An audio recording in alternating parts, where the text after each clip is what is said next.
Buenas tardes, ¿cómo están? Qué bueno, se ven bien, se ven bien. Esta es la hora más difícil, creo yo, y espero que no se me duerman.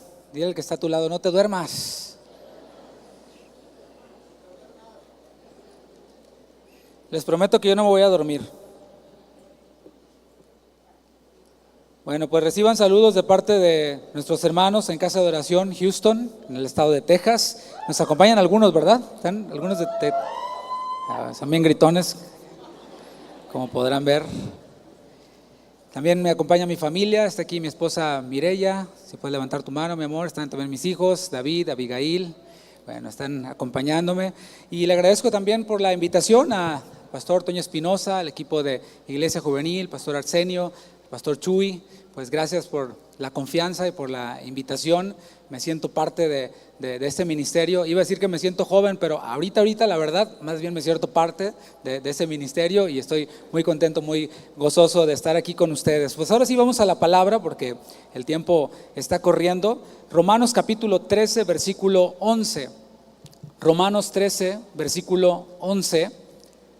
Y el título de esta conferencia es Esperando y Orando. Romanos capítulo 13, versículo 11. Allí va a aparecer en la pantalla, si quieren anotarlo. Dice Romanos 13, 11, y esto, conociendo el tiempo, que es ya hora de levantarnos del sueño, porque ahora está más cerca de nosotros nuestra salvación que cuando creímos. Bueno, en esta conferencia voy a enfocarme en la comunión con Jesús, porque estamos viendo en todo este congreso, estamos hablando acerca de esta verdad fundamental de que el Señor Jesús va a regresar. Eso es lo que hemos estado aprendiendo, y yo voy a hablar un poquito más, voy a ahondar un poquito más en cuál es la actitud con la que deberíamos de estar esperando su venida. Y como dije, voy a enfocarme en la comunión con Jesús. ¿Por qué? Porque mientras que nosotros esperamos a Jesús, podemos comunicarnos con Él. Cuando dejas de ver a un amigo, a una persona, y sabes que lo vas a volver a ver, bueno, tenemos estos maravillosos medios de comunicación, como el celular, la computadora, a través de los cuales podemos seguir y permanecer en contacto con esa persona a la que nosotros estamos esperando. Después, en la siguiente enseñanza que voy a compartir, voy a enfocarme en el trabajo, en ese trabajo o servicio, mientras que nosotros esperamos su venida. Por ahora hablaré acerca de la comunicación que tenemos con Él mientras que Él regresa.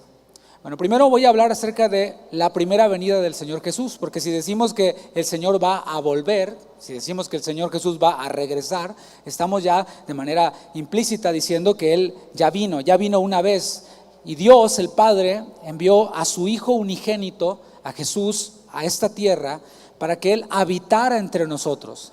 El Verbo se hizo carne y habitó entre nosotros, dice el apóstol Juan en su evangelio, y vimos su gloria como del unigénito Hijo del Padre, lleno de gracia, lleno de verdad. Y mientras que Él habitó entre nosotros, fue tentado así como nosotros. ¿Te has puesto a pensar en eso? El Señor Jesús con un cuerpo así como el nuestro, que se cansaba, que le daba sed, que le daba hambre, lo que vemos en las Escrituras, fue tentado también en todo lo que nosotros hemos sido tentados, pero sin pecado. Él experimentó el dolor físico. Dice la palabra que Él era un carpintero. Eso se traduce de una palabra que puede significar trabajador de la madera o trabajador de la piedra. El punto es que en su trabajo seguramente más de alguna vez se dio con el mazo, con el martillo en algún dedo, y experimentó el dolor físico. No solo el dolor físico, sino también el dolor de la pérdida de un amigo. Y está ahí Lázaro, también en los evangelios, un amigo cercano al Señor Jesús, al cual Él amaba mucho, el cual murió, y dice la palabra que Él lloró, experimentó el dolor. Y eso solo por mencionar algunos de los episodios que vemos en las Escrituras cuando el Señor Jesús manifestó su dolor. Pero sobre todo, el dolor más grande que el Señor Jesús experimentó fue cuando Él pagó por nuestro pecado, sin haber pecado. El que no conoció pecado, dice la palabra, se hizo pecado por nosotros y llevó el castigo del pecado que nosotros merecíamos. El Señor Jesús vino para salvar lo que se había perdido, y esto es a la raza humana, porque dice la palabra que todos pecaron y están destituidos de la gloria de Dios. El Señor Jesús vino, se encarnó, se hizo hombre para salvar lo que se había perdido. Y ahí en la raza humana estamos incluidos tú y yo. Así que Él vino para morir en la cruz por nuestros pecados. Así fue anunciado por el ángel a José, su padrastro, el prometido de la Virgen María. En Mateo 1:21 le fue anunciado así, hablando de Jesús. Y dará a luz un hijo y llamará su nombre Jesús. Pueden decir Jesús. ¿Por qué? Dice, porque Él salvará a su pueblo de sus pecados. A eso vino el Señor Jesús, a salvar a su pueblo de sus pecados. Y así fue. El Señor Jesús se encarnó, estuvo en esta tierra para morir. Él murió en la cruz, es lo que recordamos en esta temporada. Murió en la cruz, luego fue sepultado y resucitó al tercer día. Después de haber resucitado, se le apareció a sus discípulos, se le apareció a más de 500 testigos y ascendió o subió a los cielos con un cuerpo resucitado, con un cuerpo glorificado. Y mientras que el Señor Jesús subía a los cielos, en Hechos capítulo 1, versículo 11, vemos cómo los ángeles se quedaron viendo o vieron a los discípulos que estaban presenciando ese momento de cómo el Señor Jesús ascendía a los cielos. Y ellos les dijeron a los discípulos, este mismo Jesús que ha sido tomado de vosotros al cielo, así vendrá como le habéis visto ir al cielo. Lo leo de nuevo. Este mismo Jesús que ha sido tomado de vosotros al cielo, así vendrá como le habéis visto ir al cielo. En el versículo que leímos al principio, en Romanos 13:11, se nos hace una invitación a levantarnos del sueño. A ver, de nuevo, fíjate si está dormido el que está al lado de ti, atrás de ti. Fíjate que no esté dormido. Por las mañanas nos despertamos del sueño, y no dije que le des un codazo, nomás dije que checaras, no que le dieras un codazo. Nosotros por las mañanas nos despertamos del sueño porque tenemos algo que hacer, normalmente, ¿verdad? A menos de que estés de vacaciones y dices, no, pues no voy a poner alarma, no me voy a despertar. Pero por lo general nos levantamos por las mañanas porque tenemos algo que hacer. Y con base a eso que nosotros tenemos que hacer, nosotros ya dejamos las cosas preparadas, ya dejamos las cosas listas. No sé por qué algunos me están viendo así como que, poco, no sé. Se supone que vas a hacer algo, pones tu alarma y dejas todo listo para lo que vas a hacer. Por ejemplo, si sabes que vas a ir a la playa, dejas todo listo, todo lo que va de acuerdo con la playa. Dejas tu short, dejas tus chanclas, estoy hablando con el lenguaje del Chapulín Colorado, ¿sí?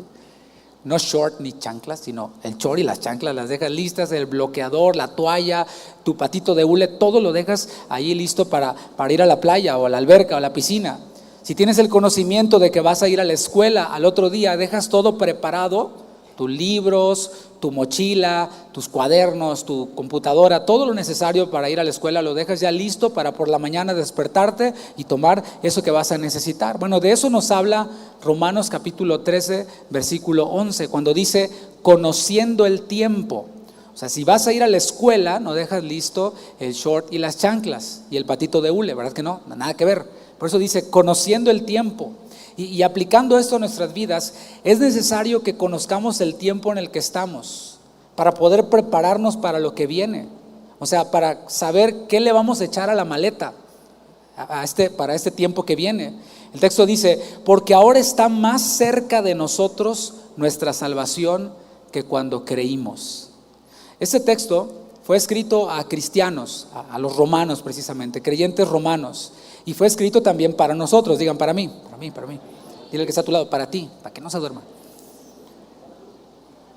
Para los que ya hemos sido salvos de la muerte eterna, para nosotros la salvación implica ser rescatados de este mundo caído. Ya como cantamos, este mundo no es nuestro hogar, somos peregrinos, somos extranjeros. Para nosotros entonces implica esto, que hemos sido rescatados de este mundo lleno de maldad, lleno de injusticia, lleno de enfermedad, de pecado, de ideologías y tantas cosas que van surgiendo. Pero ahora quiero aprovechar, hablando de salvación, para hacer de nuevo un llamado a que reflexiones. Lo hizo el pastor Toño Espinosa en la primera conferencia, pero por si hubiera alguien que no vino el día de ayer o que en ese momento salió al baño, el llamado es para que creas en el Señor Jesús como tu Señor y tu Salvador. La realidad de que Jesús volverá también es para ti, que no has creído en Jesús, que todavía no eres salvo.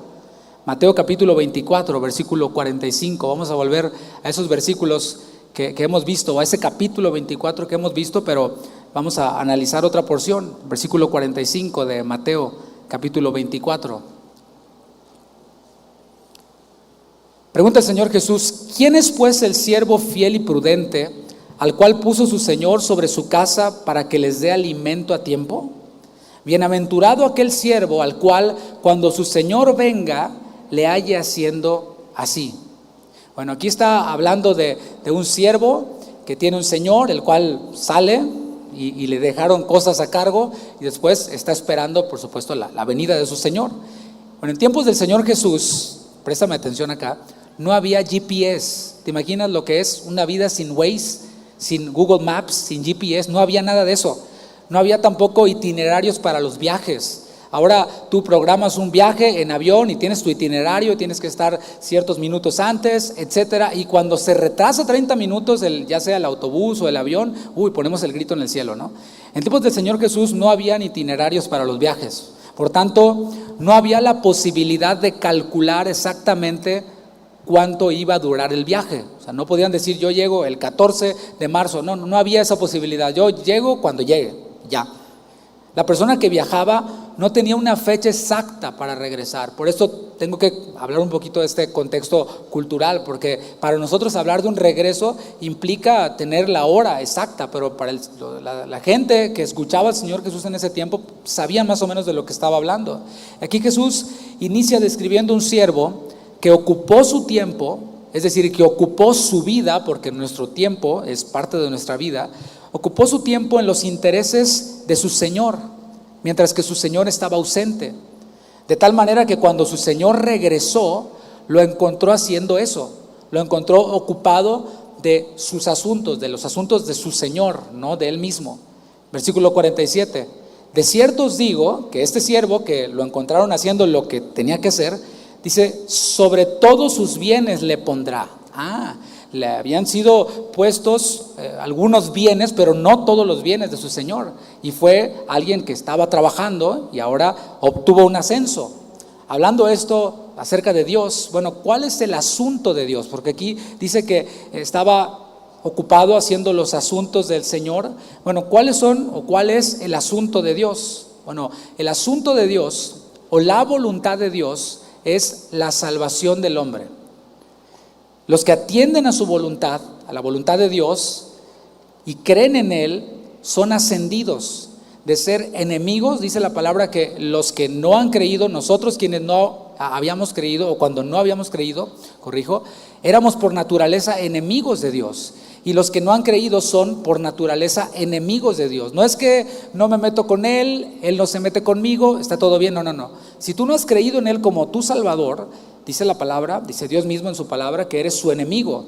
Y los que creemos en el Señor Jesús somos ascendidos de ser enemigos de Dios a ser hijos de Dios. Fíjate qué gran salto. De ser enemigos a ser hijos adoptados, hijos de Dios, como dice Juan 1:12.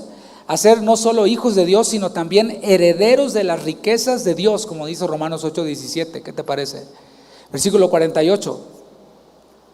Pero si aquel siervo malo dijera en su corazón, mi Señor tarda en venir, y comenzare a golpear a sus consiervos y aún a comer y a beber con los borrachos, vendrá el Señor de aquel siervo en día que éste no espera y a la hora que no sabe, y lo castigará duramente. Pondrá su parte con los hipócritas. Allí será el lloro y el crujir de dientes. Bueno, tú que no has creído en Cristo Jesús, espero que no seas como el siervo malo. Y no me refiero solo a un ateo, a un borracho, a un drogadicto, a un asesino. No. Un siervo malo puede ser incluso aquel que cree en Dios. Dice, no, yo sí creo en Dios. Sí, claro, seguramente existe por ahí en algún lado. Alguien que incluso puede creer que la palabra de Dios es verdad. Y dice, no, yo creo que lo que dice la Biblia, sí, tiene razón, es verdad. Alguien que no se opone al cristianismo, incluso simpatiza y dice, no, pues está padre, es el Congreso, y bueno, hace poquito calor, pero pues con un abaniquito lo arreglamos y está muy padre, las canciones y todo. Puede ser alguien que simpatiza, pero que deja su entrega, la entrega de su vida, de su corazón a Dios, lo deja para después. Porque dice, ahorita soy muy joven, todo me va bien ahorita no necesito de Dios. ¿Por qué? Porque todo me va bien. ahorita no tengo necesidad. Muy dentro, quienes se expresan así o viven así, muy dentro piensan que tienen la vida asegurada. Piensan que les va a dar tiempo para arrepentirse. O de plano creen que Cristo no va a venir. Dicen como que no, pues eso suena bien, pero no creo que sea verdad. Bueno, para ellos, viendo esta parábola rápidamente que estamos viendo, para ellos no hay otra expectativa más que el infierno. Termina esta parábola diciendo: allí será el lloro y el crujir de dientes. Fíjate cómo está este siervo que lo encontraron haciendo el asunto de su señor, y está este otro que fue negligente, y para él hubo un destino. Para ambos hubieron destinos. Para el que estuvo haciendo el asunto de su señor, obtuvo un ascenso. Para el que estaba haciendo su rollo y le estaba pasando bien, dice que fue echado al fuego. Allí será el lloro y el crujir de dientes. Bueno, cuando tenemos planes, ponemos la alarma a 1 hora, ¿cierto? 6:45. No me digas que eres de los que ponen el snooze, ¿cómo se dice eso? Para que siga sonando, ¿sí? Para que suene después, como 20 veces. Y estaba a las 6:15 y te despertaste a las 6:30, ¿no? Después de estarle presionando la alarma. No entiendo los que hacen eso, ¿verdad? Mejor ponla a las 6:30 y ya estás. Pero bueno, cuando tenemos planes ponemos la alarma a 1 hora, consideramos el tiempo que nos va a tomar arreglarnos, sea cual sea. A lo mejor te tardas 3 minutos y nomás te echas agua así en la cara y vámonos. A lo mejor te tardas 2 horas como otros, ¿verdad? Que estoy viendo aquí, algunos. Calculamos ese tiempo para arreglarnos, para desayunar, etcétera.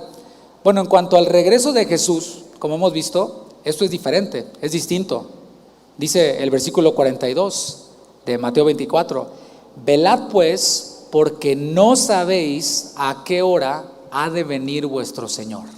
Y ahí lo aplica el Señor. No sabéis, digan, no sabéis. No sabemos a qué horas va a venir el Señor.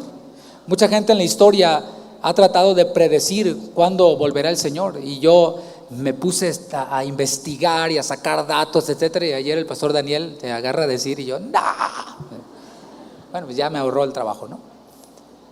Pero Russell, por ejemplo, el fundador de los Testigos de Jehová, hizo no solo una predicción, sino diferentes predicciones. Dijo que en el 1914, luego en 1915, y así se la llevó, ¿no? Y bueno, así evidenció que él era un falso profeta. Y sí podemos decir que era un falso profeta, no solo porque sus predicciones fueron inacertadas, sino por la doctrina o la teología que él enseñaba. Sin embargo, Jesús, como vemos en el texto, dice que nadie sabe, pero puede ser en cualquier momento. Eso, el hecho de que pueda ser en cualquier momento, debe de animarnos, ¿no crees? Debe de animarnos a estar preparados. Allí Mateo 24:42 usa la palabra velar. ¿Qué entiendes por esta palabra velar? Significa estar listo. No es solamente estar despierto, es diferente, ¿no? ¿Alguna vez has estado dormido con los ojos abiertos? Bueno, creo que sí, ahorita hay varios, ¿no? No es lo mismo estar despierto nada más a estar listo, a estar alerta con todo lo que voy a necesitar para aquello para lo que me estoy preparando. Esto es velar, es esperar diligentemente, sin importar cuánto tiempo tarde el Señor en volver, sin importar cuánto tarde, yo estaré listo, estaré preparado con todo lo necesario. El Señor va a volver sin previo aviso, y eso a mí me produce emoción, me produce esperanza también, porque cada día que pasa es un día menos para que vuelva el Señor, ¿no crees? ¿No lo habías pensado así? Un día que pasa es un día menos para la venida del Señor. Muchos creyentes también han cometido el grave error de olvidar que el Señor puede volver en cualquier momento, al ver que ya han pasado más de 2000 años y el Señor todavía no ha regresado. Y al ver esto, pues comienzan a hacer sus planes terrenales, olvidándose de lo espiritual. Fíjate lo que dice Pedro en su segunda epístola, segunda de Pedro 3, versículos del 8 al 10. Segunda de Pedro 3, 8 al 10.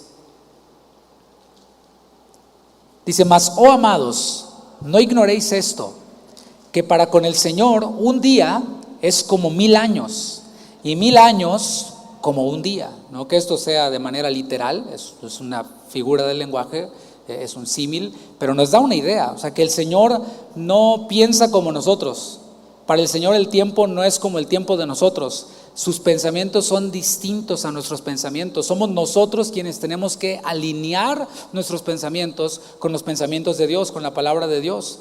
Continúa diciendo, versículo 9, el Señor no retarda su promesa, según algunos la tienen por tardanza, sino que es que paciente para con nosotros, no queriendo que ninguno perezca, sino que todos procedan al arrepentimiento. Allí vemos de nuevo el asunto de Dios, la voluntad de Dios expresada de manera negativa. Él no quiere que ninguno se pierda. Él no quiere que ninguno vaya a ese lugar en donde será el lloro y el crujir de dientes. Entiéndase, infierno, palabra que no se utiliza mucho hoy en muchas iglesias, en esta sí. No queriendo que ninguno perezca, sino que todos procedan al arrepentimiento. Pero el día del Señor vendrá, ¿cómo? Como ladrón en la noche, en el cual los cielos pasarán con gran estruendo y los elementos ardiendo serán deshechos y la tierra y las obras que en ella hay serán quemadas. Dice el versículo 10 que el día del Señor vendrá como ladrón en la noche. Bueno, en ese tiempo los ladrones operaban de noche, hoy de día, aquí sobre todo de este lado, ¿no? A plena luz del día te dejan sin rines, te dejan sin parrilla, ¿verdad, Julio? Sí, te quitan de todo, ¿no? Bueno, así va a ser el Señor, no como estos que lo hacen a plena luz del día, sino como los que operan de noche. Así vendrá el Señor, sin avisar, ni cuenta se van a dar muchos, van a estar en su asunto, ¿no? Y dice, en el cual los cielos pasarán con gran estruendo y los elementos ardiendo serán deshechos y la tierra y las obras que en ella hay serán quemadas. Todo será deshecho, según la palabra de Dios en aquel día. Espero que hasta este punto haya quedado claro que es necesario prepararse. ¿Por qué? Porque el Señor puede volver en cualquier momento. Eso es lo que he tratado de decir en esos 21 minutos que llevo hablando. Repito, que es necesario prepararnos porque el Señor puede volver en cualquier momento. ¿Quedó claro hasta aquí? ¿Eso? Gracias. A ver de nuevo, ¿quedó claro o me regreso? Bien. La pregunta es, si Él va a venir en cualquier momento, la pregunta es, ¿cómo nos va a encontrar? Esa es la pregunta. ¿Cómo te va a encontrar? Pregúntale al que está a tu lado, ¿cómo te va a encontrar? Bueno, se espera que nos encuentre preparados. Digan preparados. Ahora, de antemano me disculpo porque sé que están de vacaciones, pero esto es un ejemplo nada más. Piensa en un examen. Entonces, piensa en un examen. Para un examen hay que prepararse, ¿cierto? O sea, el examen tiene el objetivo de verificar si lo que hemos aprendido, lo que se nos ha enseñado, ha quedado claro. Ese es el objetivo de un examen. A lo mejor no sabían, yo pensé que el examen era para reprobarme. No, el examen es para verificar que lo que hemos aprendido ha quedado claro. Ya que la mayoría de nosotros tenemos memorias cortas, o al menos yo hablo por mí, es necesario que nos preparemos, es decir, que estudiemos nuevamente lo que ya se nos enseñó. Aquí de nuevo a lo mejor algunos están, ¿a poco? Yo pensaba que se trataba de una noche antes del examen ponerse a estudiar todo el curso. No, ya lo aprendiste, ya te lo enseñaron. Lo único que estás haciendo es recordártelo, tenerlo fresco en tu memoria para que llegue ese examen. Ahora, cuando es el tiempo de estudiar, de repasar eso que ya aprendiste, bueno, tenemos que apartarnos de otras actividades, ¿cierto? Tú que eres estudiante, conoces o eres, espero que seas, el que cuando sus amigos le dicen, oye, vamos al cine, qué sé yo, les dices, no puedo. ¿Por qué? Porque voy a estudiar, tengo examen mañana. ¿Has oído esa frase? ¿Te suena familiar? Sí. Cuando somos estudiantes ocurre mucho. Y así cuando nosotros vamos a prepararnos, nos separamos, nos apartamos de otras actividades, nos apartamos del entretenimiento, del deporte, hasta de los quehaceres de la casa. O sea, si tus papás son buena onda y saben que tienes examen al otro día y que te estás preparando, te dicen, está bien, estás exento de lavar los platos, estás exento de hacer la cama, estás exento de trapear y de lavar. ¿Por qué dicen amén? Se pusieron bien espirituales. Amén, mamá. Nuestra preparación para la venida de Cristo también implica eso, implica separación de otras cosas. La separación más obvia es la separación del pecado, por supuesto. ¿Qué es pecado? Bueno, pecado es todo aquello que ofende a Dios. Fíjate bien, porque se vuelve necesario definir lo que es el pecado en ocasiones. Pecado es todo aquello que ofende a Dios. No se trata de si es legal o no es legal. Hay quienes dicen, no, bueno, en ciertos estados, en Estados Unidos, la marihuana es legal, pero no porque sea legal la vas a consumir, ¿me explico?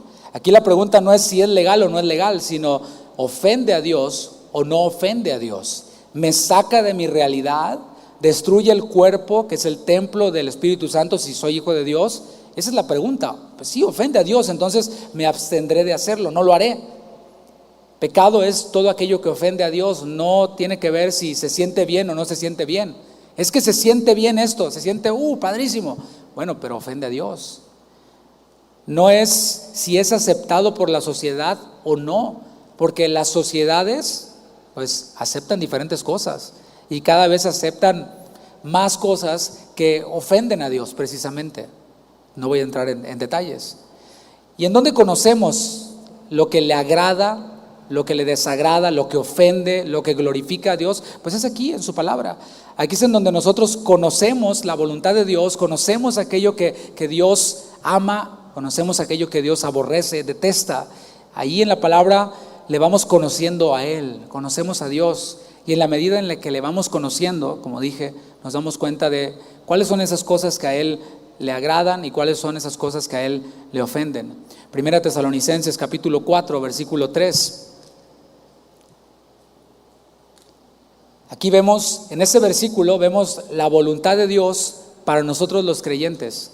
Para los incrédulos es que se arrepientan de sus pecados, porque Él no quiere que ninguno se pierda, sino que todos procedan al arrepentimiento. Ahora, esto es en cuanto a aquellos que ya hemos creído. Dice 1 Tesalonicenses 4:3, pues la voluntad de Dios es vuestra santificación, que os apartéis de fornicación. Estamos hablando de aquello a lo que nosotros renunciamos mientras que nos preparamos para la venida del Señor. Estamos hablando de apartarnos del pecado. Y me llama mucho la atención que aquí Pablo a los tesalonicenses les habla acerca de la fornicación. Esta palabra fornicación en el original es la palabra griega porneia. Y no estoy tratando de demostrar que sé griego, porque muy apenas sé español y todo mocho, ¿no? Y luego aprendí inglés y se me olvidó el español, y al revés también. El punto aquí es de esta palabra porneia, que te suena familiar, porneia, pornografía, todo aquello que tiene que ver con la sexualidad fuera del matrimonio. Eso es fornicación. Con todo aquello que hacemos con nuestros cuerpos que ofende a Dios. Y allí encaja todo lo que mencioné hace un momento. Si se siente bien, si es legal, si es aceptado por la sociedad o no. Claramente la palabra dice, apártense de la fornicación. En otra escritura dice, huye de las pasiones juveniles. Nuestra preparación para la venida de Cristo también implica el separarnos. Esto fue de actividades que ofenden a Dios, pero también implica apartarnos de personas tóxicas, como se dice ahora, ¿no? Y con personas tóxicas me refiero a personas que no nos edifican, que no nos aportan nada, pues nada bueno, nada positivo a nosotros. Personas tóxicas, las cuales no nos edifican, pero tampoco nos permiten edificarles, porque Jesús dijo que seamos la luz del mundo. Dijo, no se puede esconder una luz debajo de un almud. Entonces es necesario que nosotros seamos luz, pero llega un punto en el que no podemos ser luz con algunos, no podemos edificarlos, ni tampoco ellos nos edifican a nosotros. Entonces, ¿qué hemos de hacer? Hemos de apartarnos de personas así. Vamos a ver cómo la palabra relaciona las relaciones interpersonales con la preparación de la venida de Cristo. Mientras que viene Cristo, yo me preparo. ¿Cómo? Apartándome del pecado, apartándome de personas tóxicas. Dice 1 Corintios 15, versículo 33. No erréis, no se equivoquen, no la rieguen. Las malas conversaciones corrompen las buenas costumbres.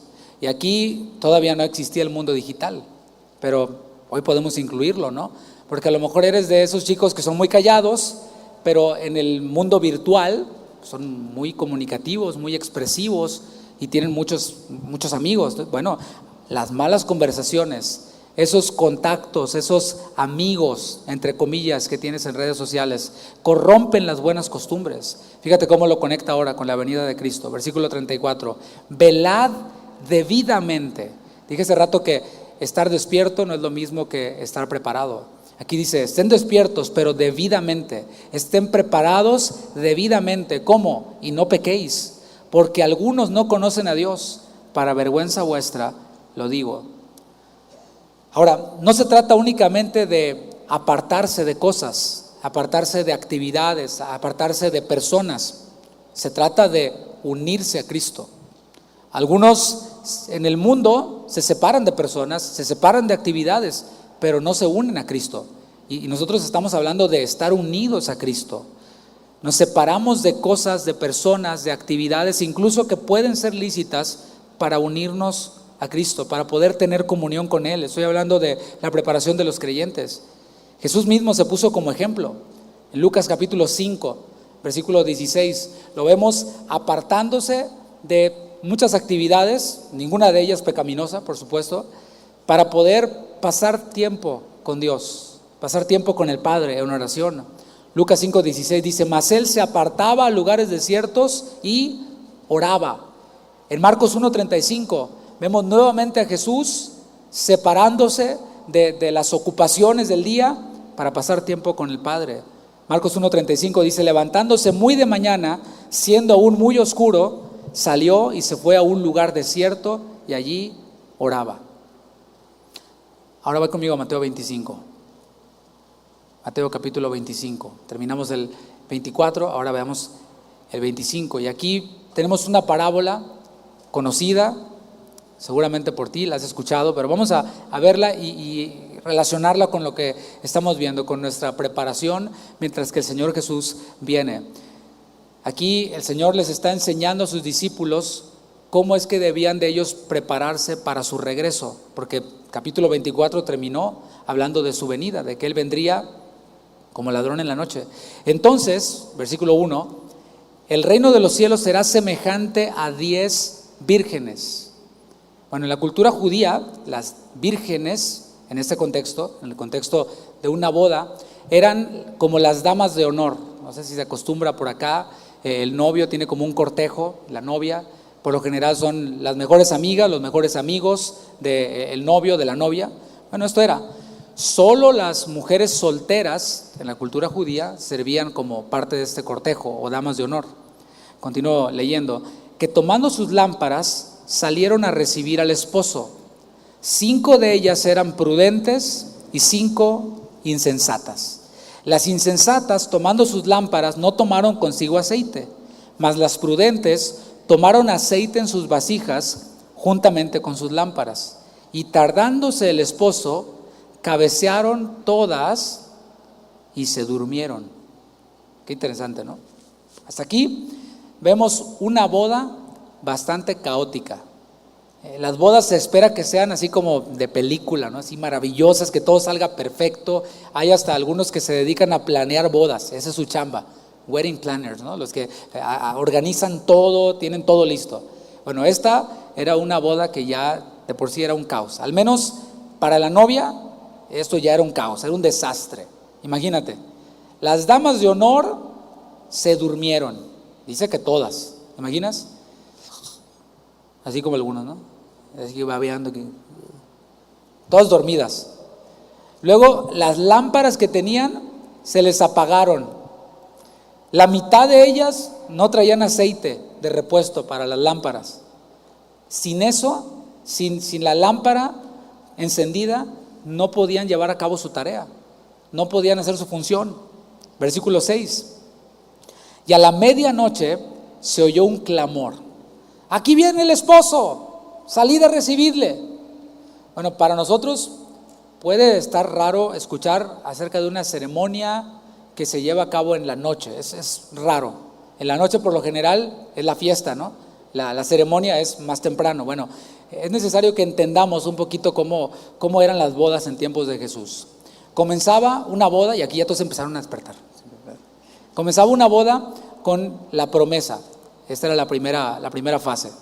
Los padres de los novios se ponían de acuerdo, el padre del novio con el padre de la novia, se ponían de acuerdo para que sus hijos se casaran. Y esto es algo cultural, por supuesto, ¿no? Aunque a mí me gustaría esa idea con mis hijos, ¿no?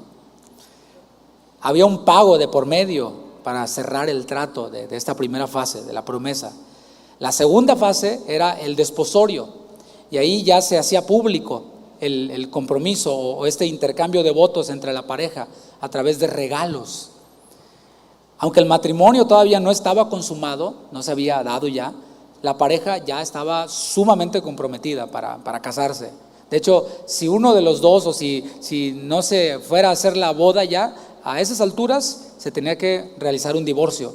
Por eso José, regresándote a tiempos navideños, José, cuando supo que María estaba embarazada, dice la palabra que él quiso dejarla secretamente porque ella estaba técnicamente o legalmente cometiendo adulterio. Ellos solo estaban desposados.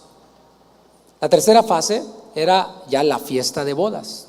Esta fiesta de bodas se tardaba a veces un año después del desposorio.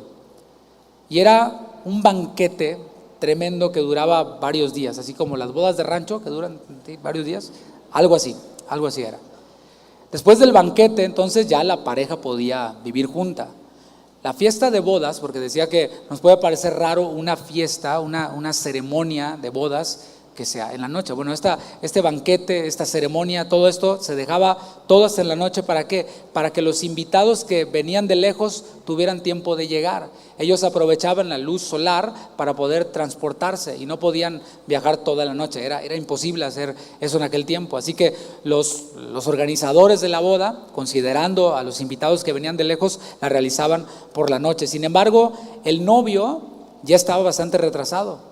Estaba más tarde de lo normal.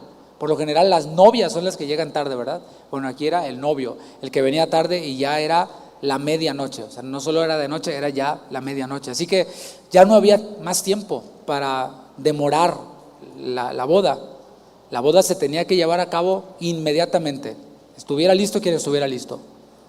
De algún modo llegó la noticia de que el novio venía. Ya venía por allá a lo lejos, así que no era como que ya estaba allí, pero ya venía. Dice el versículo que leímos que se dio aviso. El novio ya viene, ya está aquí cerquita, ¿no? Versículo 7. Entonces todas aquellas vírgenes se levantaron y arreglaron sus lámparas. Al arreglar sus lámparas, se dieron cuenta que no tenían más aceite. Así que te imaginas, ¿qué onda? Ahí viene, si ya viene, ya se me apagó la lámpara, ya no tengo aceite. ¿Te imaginas? Y las insensatas, versículo 8, dijeron a las prudentes, como siempre, ¿no? El que no estudió. ¿Qué le pusiste a la 4? Dadnos de vuestro aceite, porque nuestras lámparas se apagan. Y esto sí que era ridículo, ¿no crees? ¿Por qué? Porque lo único que tenían que hacer estas vírgenes, estas damas de honor, era estar despiertas, con sus lámparas encendidas y con el aceite de repuesto por si se apagaba la lámpara. Pero ni eso pudieron hacer. O sea, elige bien quién va a ser tu dama de honor en tu boda. Versículo 9. Mas las prudentes respondieron diciendo: para que no nos falte a nosotras y a vosotras, id más bien a los que venden y comprad para vosotras mismas. O sea, así como cuando éramos niños, ¿no? Que alguien tenía aquí sus snack o sus papitas, lo que sea, y le decías, y te decía, ¿quieres? Sí, compra. Ay, ¿sí la aplicaron acá también? Pensé que era de mis tiempos nada más, ¿no? O sea, le están diciendo, si les damos, ni nosotras ni ustedes, no se puede, no alcanza. La verdad es que, como leímos, todas se cabecearon, todas se durmieron. Eso era normal, porque cuando ya llega una hora, ya has estado todo el día trabajando, ocupado, ya por más que quieras mantenerte despierto, te estás cabeceando y hasta te echas uno que otro sueñito por ahí, ¿no? Pero solo algunas tenían aceite de repuesto. Aunque todas estaban cabeceando, todas medio se durmieron, solo algunas tenían este aceite de repuesto. Versículo 10. Pero mientras ellas iban a comprar, vino el esposo. O sea, claro, ya está ahí el esposo. No te da chance de ir hasta allá y comprar. Y las que estaban preparadas entraron con él a las bodas y se cerró la puerta. Andaban súper perdidas. Porque a la medianoche, ¿dónde consigues aceite aparte? O sea, ya ni Walmart, creo que es de 24 horas. O sea, ya, olvídalo. La decisión del novio, como podemos ver, al cerrar la puerta, era una decisión que ya estaba tomada. Es como, me imagino yo al novio diciendo, no vamos a echar a perder la boda por unas vírgenes inútiles que no hicieron lo que debían hacer. Bueno, eso es en mi mundo, ¿no? O sea, es lo que ha de haber pensado el novio. Pues cerró la puerta. Versículo 11. Después vinieron también las otras vírgenes diciendo, Señor, Señor, ábrenos. Mas él respondiendo dijo, de cierto os digo que no os conozco. O sea, no las quiero ver, no las conozco. Estas vírgenes, fíjate bien y reflexiónalo, estaban en el lugar correcto, ¿sí? Estaban en el momento correcto, en el lugar correcto, pero no estaban preparadas. ¿Te has puesto a pensar en eso? O sea, no estaban en otro pueblo, estaban en el lugar en donde debían estar, pero no estaban preparadas. Tal y como muchos que creen que simplemente con estar en el lugar correcto, en la iglesia de sana doctrina, como nos encanta poner etiquetas, ya la tienen hecha, ya. Con ir una vez a la semana a la iglesia, ya con eso. O algunos que dicen, no, yo desde chiquito he ido a la iglesia, ahí me dormía en las sillas de la iglesia, ya con eso la tengo hecha.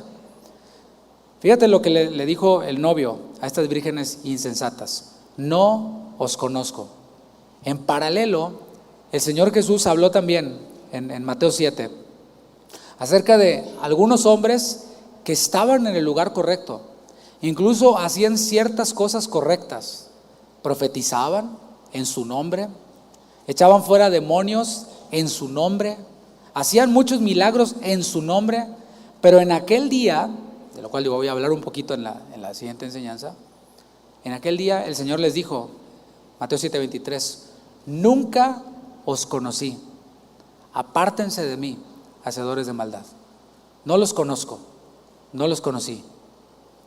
La lección que nos deja esta parábola tiene que ver con esa intimidad en oración, con esa intimidad con Dios en meditación de la palabra. Ese es, digamos, el aceite para la lámpara que nosotros tenemos, para esa lámpara que el Señor te ha dado a ti. La pregunta es si estamos despiertos, si estamos preparados, si tenemos aceite de repuesto. Ese aceite nos ayuda a que la llama, que el fuego se mantenga encendido. La advertencia de esa parábola es clara. En el versículo 13 de Mateo 25, velad pues. Después de esta parábola que debió de haber sido impactante, espero te haya impactado, porque no creo que a nadie nos agradaría escuchar las palabras del Señor diciendo, nunca te conocí. Señor, pero todos estaban allá en Vallarta, en Cancún, en Acapulco, y yo estaba en casa de oración con un calorón. Nunca os conocí. Apartaos de mí, hacedores de maldad. Y lo de este congreso, no esperes que te dure hasta el otro congreso. O sea, de congreso en congreso, ahí nos la llevamos, ¿no? Hay quienes creen así y está padrísimo. O sea, a mí me encanta la idea de podernos reunir, de poder cantar, de poder danzar, de conocernos, saludarnos. Están maravillosos estos tiempos, pero no podemos vivir de cada congreso nada más. Aquí la palabra nos está hablando de estar preparados con nuestra lámpara encendida y echándole aceitito para que no se apague esa llama. Y eso nadie más lo puede hacer por nosotros. Hemos dicho y hemos cantado que Cristo viene. ¿Puedes decirlo? ¿Cristo viene? Ahora con ganas. ¿Cristo viene? Eso. La pregunta es, ¿cómo velamos los hijos de Dios? ¿Cómo estás velando? Debemos de estar velando en constante comunión con Él. Y como dije, eso nadie lo puede hacer por ti. Tu mamá no puede orar por ti. O sea, en tu lugar. Estoy seguro que si es cristiana, si son cristianos, sus papás oran por ti, estoy seguro. Yo oro por mis hijos, mi esposa y yo oramos por nuestros hijos, pero no podemos orar en lugar de ellos. Eso es algo que si tú eres creyente, lo has de hacer por ti mismo. No puedes confiar en que tus papás oran. No, yo no voy a orar al fin que mis papás, mira, mi mamá tiene las rodillas peladas de tanto orar, ¿no? No podemos confiar en que ellos tienen comunión con Dios. Bueno, pues algo se me ha de traspasar, no sé, pensamos como que son así los poderes que se pasan, no sé cómo, ¿no? O mi pastor está súper ungido, imagínate. No, mi pastor es el pastor Daniel Rubalcaba, imagínate. ¿Sí? No podemos confiar en eso, en que nuestros pastores buscan a Dios y oran. Tienes que preparar tu propio aceite. Tú mismo tienes que tenerlo listo. Y está disponible allí para nosotros. Estamos a una oración de distancia del Señor. Dice su palabra que podemos entrar a su trono confiadamente, hallar gracia para el oportuno socorro. Y Él está listo para tener comunión con nosotros, siempre y cuando nosotros nos acerquemos a Él. Concluyo haciendo esta pregunta, que es una pregunta que tú debes de responder en tu interior. Si Cristo viene ahorita, lo bueno que ya estoy terminando de predicar, ¿estás preparado? Es la pregunta. Con tu lámpara llena de aceite, en constante comunión con Él. ¿Cuándo fue la última vez que tú a solas oraste al Señor? ¿Cuándo fue la última vez que sin que tus papás te tuvieran que decir, hiciste tu devocional el día de hoy? ¿Has leído algo de la palabra el día de hoy? ¿Cuándo fue la última vez que sin que te dijeran tus padres o sin que fuera un requisito para servir en algún ministerio, etcétera, tú lo hiciste? Y dije que lo respondas en tu interior. Bueno, el aceite de los días de reunión no te alcanza, es la verdad. El aceite, por más avivado que haya estado ese culto, esa reunión, no te alcanza para toda la semana. Tienes que ir, debemos de ir cada día a adquirir nuestro propio aceite. Si puede pasar el equipo de alabanza, por favor. Porque me gustaría orar, hacer una oración y también que aprovechemos para poner en práctica esto, que podamos adorar al Señor, orar, ponernos a cuentas con Él, hablar con Él y decirle, Señor, la verdad, no pretendo engañar a nadie, engañarte a ti, sino ser honesto, y la verdad es de que he descuidado mi comunión contigo. Y si no lo has hecho, siempre podemos mejorar nuestra comunión con el Señor. Si tenemos demasiado aceite de sobra, está bien, es algo bueno. Más vale que sobre y no que falte, ¿verdad? Te invito a que te pongas de pie. Cierra tus ojos, habla con Él por un instante, no te distraigas. Vamos a olvidarnos por un momentito del calor. Vamos a hablar con Él y a decirle, Señor, he descuidado mi comunión contigo. Pero hoy me decido, Señor, a reanudar mi comunión contigo. Hoy me decido a avivar ese fuego que has puesto en mí. A través de la oración, obra, Señor, en nuestras vidas. Obra, Señor, en nuestros corazones. Obra en el corazón de cada joven. Y nuevamente hago esta invitación antes de continuar. Si hubiera alguien aquí que no conoce al Señor, si hubiera alguien aquí que quisiera entregarle su vida al Señor, esta es su oportunidad. Hoy puede ser el día de salvación, dice la palabra. No sabemos cuándo Él va a venir, pero Él sí nos dice claramente que hoy es el día de salvación. Y si tú quieres entregarle tu vida a Cristo, levanta tu mano ahí en alto. Levanta tu mano en alto. Si tú quieres entregarle tu vida a Cristo, si nunca antes le has entregado tu vida a Cristo, nunca le has dicho, Señor, perdona mis pecados, creo en ti como mi Señor y mi Salvador, solo si es tu caso, levanta tu mano. Me gustaría orar contigo. Señor, hay manos levantadas una vez más, así como el día de ayer. Y Señor, ese es el motivo por el cual nosotros estamos aquí en este congreso, porque sabemos que tu asunto, tu voluntad es que ninguno perezca, sino que todos procedan al arrepentimiento. Y hay algunos aquí que hoy están procediendo a arrepentirse, a cambiar su manera de pensar, alinear sus pensamientos con tus pensamientos. Y yo te pido, Señor, que ese espíritu que hoy está trayendo convicción de pecado, de justicia y de juicio, traiga hoy, Señor, también salvación, regeneración, justificación. Que así sea, Señor. Y que a partir de hoy sea una fecha que ellos nunca olviden, en estas fechas en las cuales conmemoramos tu muerte, tu pasión. Señor, que los que están levantando su mano y entregándote sus vidas, no la olviden, la recuerden por siempre, Señor. Y ahora, Padre, también nos acercamos a ti, nosotros quienes ya hemos creído en ti. Pido, Señor, que traigas también convicción acerca de aquellas cosas que nosotros les damos prioridad en vez de pasar tiempo en comunión contigo. puedes decirles con tus manos levantadas: aquí estoy, Señor, aquí está mi vida, quiero entrar a tu presencia, quiero caminar contigo.